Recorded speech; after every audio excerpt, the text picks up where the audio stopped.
Hey folks, I'm Lucy at Ballyhoo Creations, and this video series is all about tips and tricks for making dolls and puppets. This video is about stuffing, but check out the other videos in the series to see if there's anything else you want to learn or get a refresher on.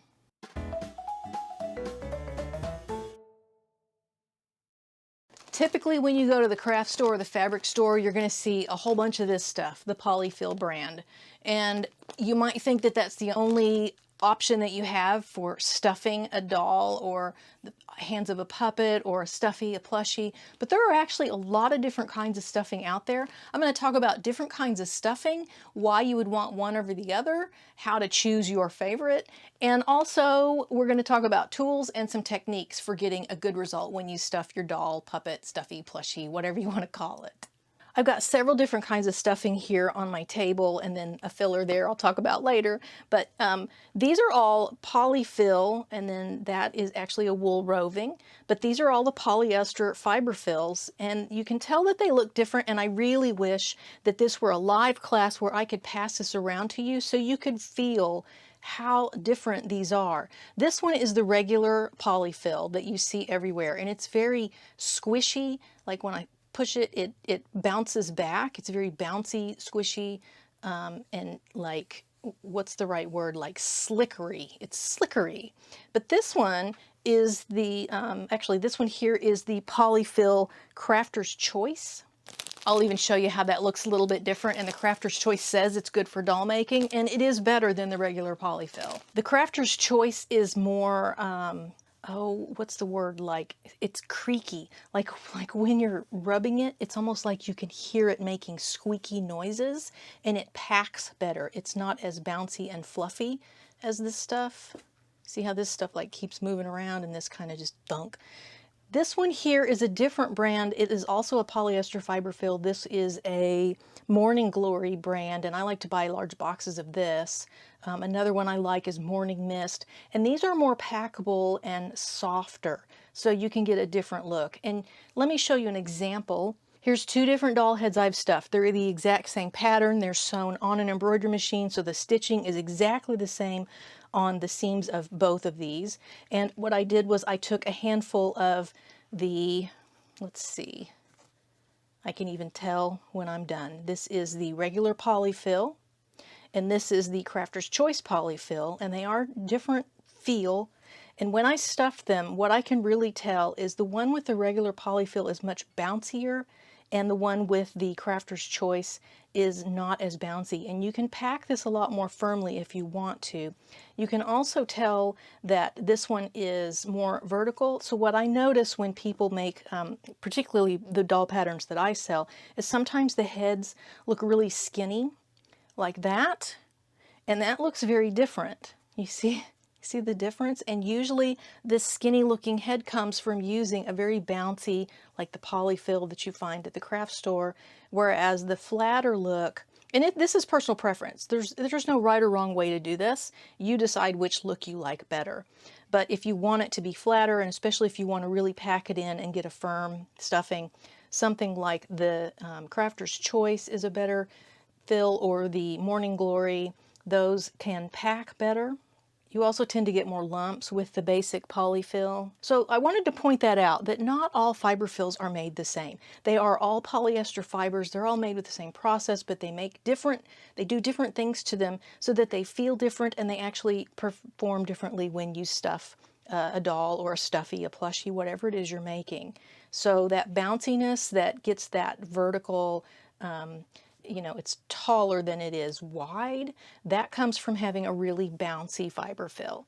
If you want something more like an art doll, you would lean towards one of the other ones that pack better. If you're doing a toy and you want it to be soft and squishy, then the basic polyfill is really good for that. Some other options you have in stuffing, these are pellets. And you can get smaller bags than this, but these are the poly pellets, and they're also made by Polyfill. They kind of dominate the market.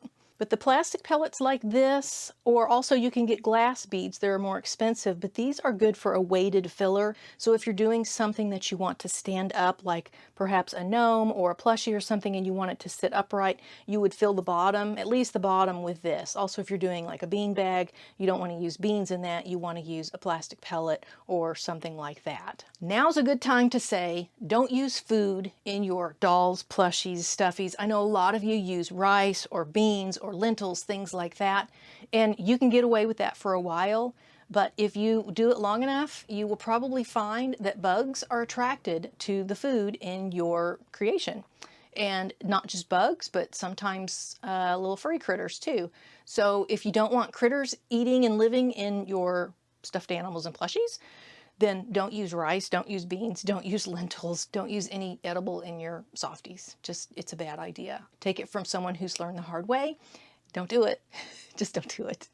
We also have other stuffings, like this is wool roving, and you can find this in the yarn or felting aisle of the craft store, and they come in a lot of different colors too. An advantage to using that is if you have something like, here's a nose and I'm using a stretch fabric, and sometimes the white will actually show underneath because the stuffing, you know, the stretch comes through and you see the white stuffing. You can get a stuffing, these wool rovings, that match the same color or is close, so that you don't get that effect. You won't see the stuffing through the fabric when it's stretched thin. So that's an option to consider.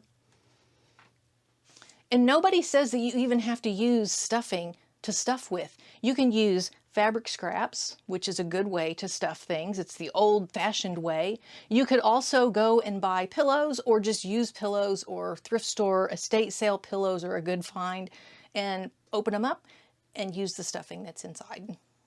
If you are going to use an old pillow, make sure you wash it in hot water and run it through the dryer, just to make sure that anything in it gets killed off. You can also find other kinds of fiber fillers. I showed you some of the wool and the polyester. There are rayon and bamboo fibers or fillers, stuffings that you can get. Some people feel like they're more environmentally sustainable. There's some arguments about that the way the bamboo is grown or the chemical process of turning it into stuffing kind of negates the whole sustainability factor. I haven't really chosen a side on that argument. I'll let you do your own research on that. Just know that some people consider it more sustainable and some don't.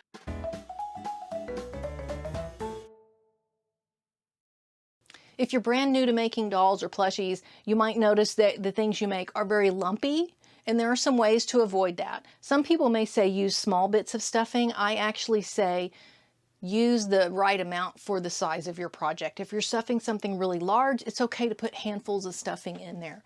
Like, you know, handfuls of stuffing at a time if you're doing something that's big. But if you're doing something smaller, like this size, you would not want to try to get this whole handful of stuffing in there at once. You would want to do small bits at a time for a smaller part. Another way to avoid the lumps in your stuffing, and a lot of people use this technique, is to line your fabric with something fluffy. Some people use fleece. Some people might use scuba fabric. There are different kinds of thick and fluffy but easy to turn right side out types of materials that give like a fluffy interfacing, and you won't see the lumpy stuffing underneath. So that is an option, but again, your doll pattern or plushie pattern may not allow for the extra bulk of something like fleece under your regular fabric.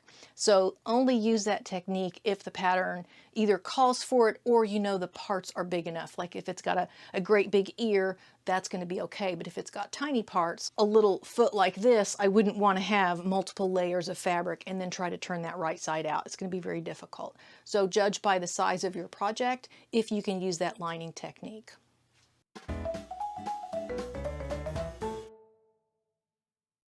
So I've shown you a bunch of different types of fibers and fillers that you can use for stuffing. Now let me show you a few techniques. And I've got a little foot here. This is for a gnome. And in my tools video, I talked about hemostats and how they're really great for turning things right side out and for stuffing. And this is my tool of choice. When you buy a package of this polyfill, it even says stuffing tool included. And that's basically just a pair of wooden chopsticks.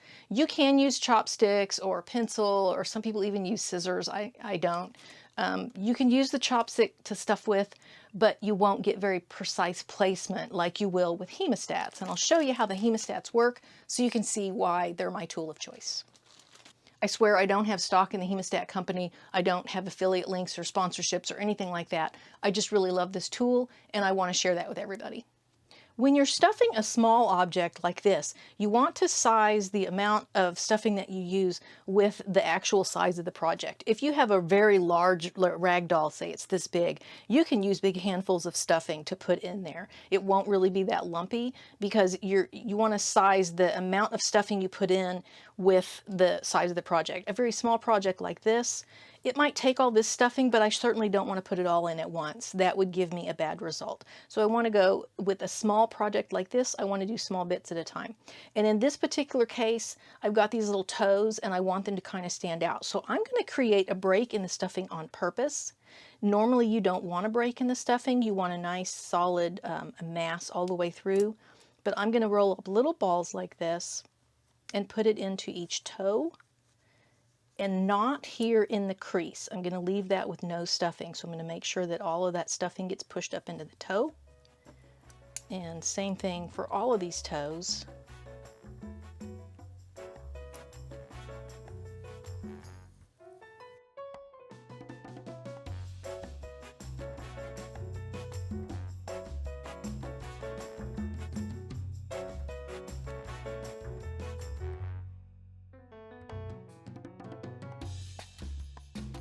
And now I'm going to go ahead and put another wad of stuffing at the ball of the foot here.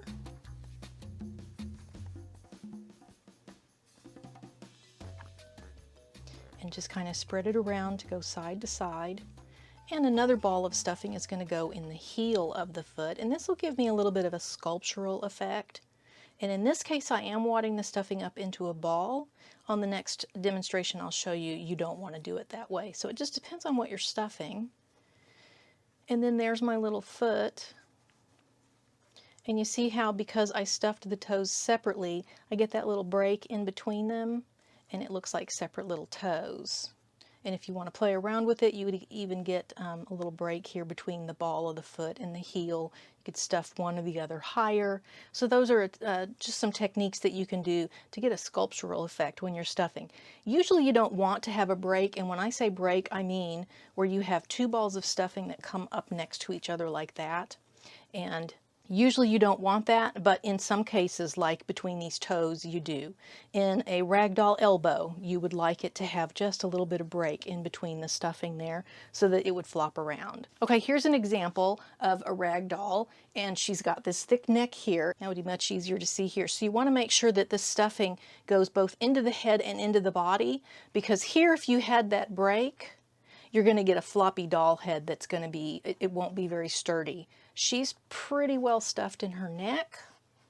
Otherwise, her head would just be falling all over the place. So you want to make sure that you get really firmly stuffed in a doll neck, and usually in the head as well. Body can be a little squishier. Arms and legs, that's your choice. If you want them very full or just a little squishy, that's up to you.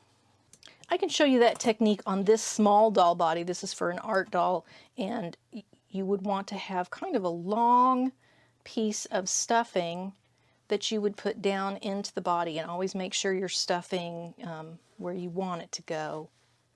And it goes all the way down, and I don't want it to ball up so it's all down here. I don't want that. I would rather for a leg to have it kind of trailing up from here to here, for example. You want it so that it's evenly dispersed on small areas like that. But for doll necks where you want them really firm, you would want to make sure that you get stuffing all the way up into that neck area and then trail down into the body, and that way you won't have that break where it flops around, and get that really firmly stuffed too. Okay?